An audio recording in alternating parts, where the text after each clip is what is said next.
It also had a huge build before the fight. There was CM Punk built it like it was a pay-per-view fight.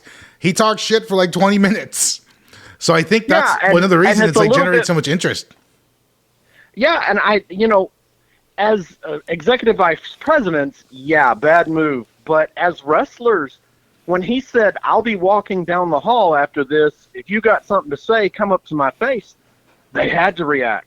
As a wrestler, you cannot let the locker room think that you can be pushed around and someone can throw down a challenge and you're not going to meet it. So they had to confront him. You're fired. And if this is any earlier than probably, what would you say, Wayne? Probably 2000s. Anything earlier than 2000 that happens, you're fired.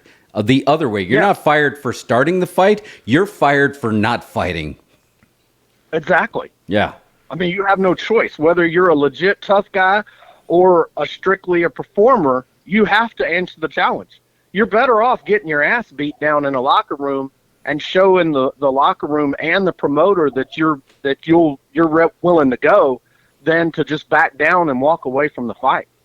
But corporate wrestling is a different atmosphere. Yeah. I was actually a little surprised to learn that they fired the producers that tried to break up suspended. They the producers that broke up the fight, and it's like, well, what was I supposed to do?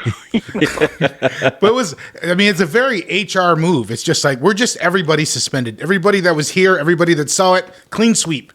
You know what I mean? Exactly.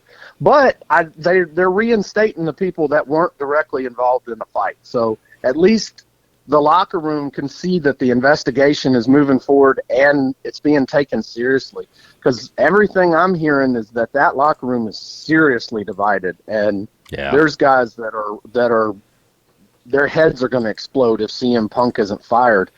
And I guess he threw the first fight, but it's hard. The first punch, but it's hard for me to think that you would fire a wrestler for throwing a punch in a locker room when someone storms your locker room. Yeah. If somebody comes through the door, now it's kind of been debunked that they kicked the door down, but if somebody comes charging in your locker room and charging up to you where you're getting dressed, I don't know if any wrestlers we ran the road with that I would consider real wrestlers that wouldn't have stood up and threw the first punch. You can't have that. And so, but again, back to corporate wrestling,